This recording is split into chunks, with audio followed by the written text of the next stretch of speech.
That means 2011 का लोकी branch timeline create करके ह्यू remains को रिप्लेस करेगा and again God of multiverse बनेगा। देन अगेन मल्टीवर्सल वॉर होगा, अगेन ह्यू रिमेंस सेक्रेट टाइमलाइन को बचाएगा and again Loki God of multiverse बनेगा और ये लूप ऐसे ही चलता रहेगा।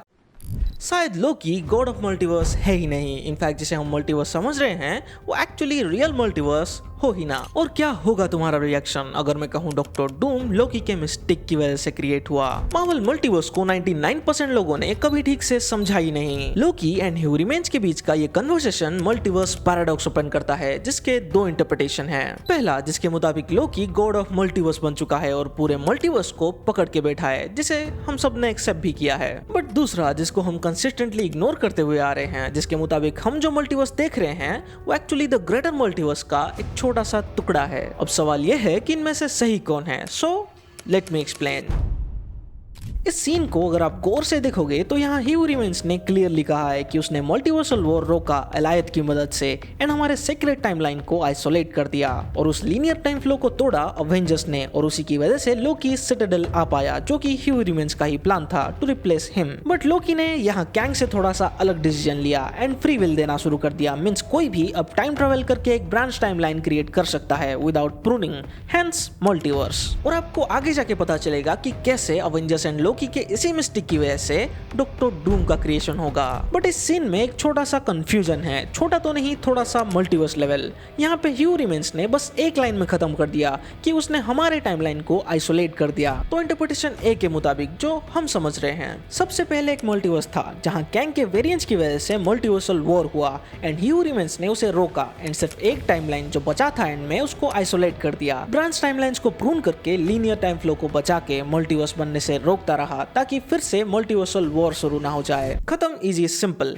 तो अगर ये सही है तो एंटमैन 3 में कैंग के ये हजारों वेरिएंट्स कहां से आए? तो वहां आता है इंटरप्रिटेशन बी। कैंग के मल्टीवर्सल वॉर के बाद सिर्फ एक टाइमलाइन नहीं बचा था। ह्यू रिमेंस ने बस हमारे टाइमलाइन को जहां वो एग्जिस्ट करता है उसे आइसोलेट कर दिया ताकि वो फर्दर ब्रांचिंग होके बढ़े ना और बाकी के मल्टीवर्स के क्लोज ना जाए, जिससे उसी के वेरिएंट्स यानी कैंग के वेरिएंट्स जो ऑलरेडी एग्जिस्ट करते हैं अलग यूनिवर्स में वो आके कॉन्कर करना शुरू ना कर दे। क्योंकि इस सीन में उसने ये नहीं कहा कि बाकी सारे टाइमलाइंस को एंड उसके सारे वेरिएंट्स को उसने डिस्ट्रॉय किया एंड हमारे सीक्रेट टाइमलाइन को बचा के प्रोटेक्ट करना शुरू किया। दैट मींस ह्यू रिमेंस सिर्फ एक टाइमलाइन को प्रोटेक्ट कर रहा था और हमारे टाइमलाइन के अलावा भी और कई सारे टाइमलाइंस मल्टीवर्सल वॉर के बाद भी एग्जिस्ट करते रहे, जहां से ये सारे वेरिएंट्स आते हैं। In fact Sony Spiderman universe, Tobey Maguire वाला यूनिवर्स, एंड्रयू वाला यूनिवर्स, एक्समैन वाला, फैंटास्टिक फोर वाला, इल्यूमिनाटी वाला एंड ऐसे ही कई सारे यूनिवर्स। और इसका एक और प्रूफ मिलता है लोकी सीजन 1 के एपिसोड 6 के इंट्रो में, जहां हमें दो अलग यूनिवर्स को दिखाया जाता है। एक जहां हमारा सीक्रेट टाइमलाइन एग्जिस्ट करता है बट और एक में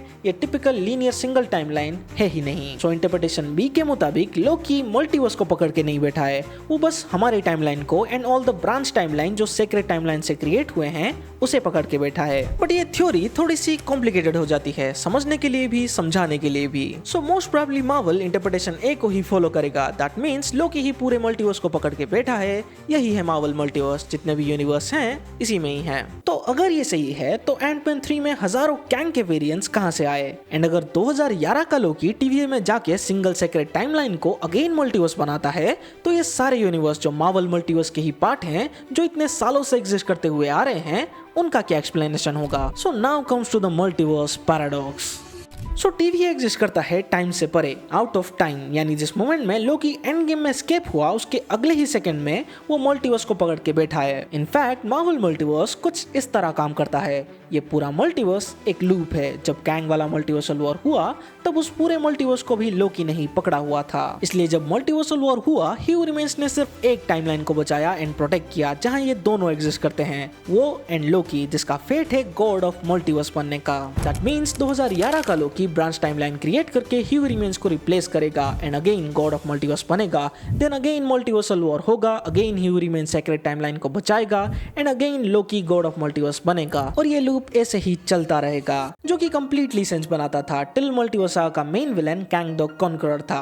अब भी ये सेंस बनाता है, बस कैंग की जगह डूम आ जाएगा एंड सिंगल सीक्रेट टाइमलाइन वाला पार्ट बैटल वर्ल्ड बन जाएगा। तो इंटरप्रिटेशन ए के हिसाब से लोकी की वजह से ही हमेशा मल्टीवर्स क्रिएट होगा सीक्रेट टाइमलाइन के ब्रांचिंग से, यानी अब जितने भी मल्टीवर्स देख रहे हो वो सारे सीक्रेट टाइमलाइन के ब्रांच टाइमलाइंस हैं। That's it. बट इसका मतलब ये नहीं है कि ये पूरा मल्टीवर्स 2011 के बाद शुरू हुआ है। Technically yes, but as I already said, TVA, Yggdrasil and citadel ये सब समय के परे एग्जिस्ट करते हैं। इसका मतलब जब लोकी ने मल्टीवर्स का एग्जिस्टेंस अलाउ किया तो वो ना सिर्फ प्रेजेंट के लिए बल्कि पास्ट और फ्यूचर के लिए भी इंस्टेंटली रियल बन गया। हर नए ब्रांच यूनिवर्स को अपना एक पूरा हिस्ट्री, अपना पास्ट इवेंट्स, अपने हीरोज और विलेंस मिल गए जैसे वो हमेशा से एग्जिस्ट कर रहे हो। यही है मल्टीवर्स पैराडॉक्स। जो चीज फ्यूचर में क्रिएट हुई उसने अपना पास्ट भी बना लिया और अपकमिंग फ्यूचर भी डिटरमाइन कर लिया।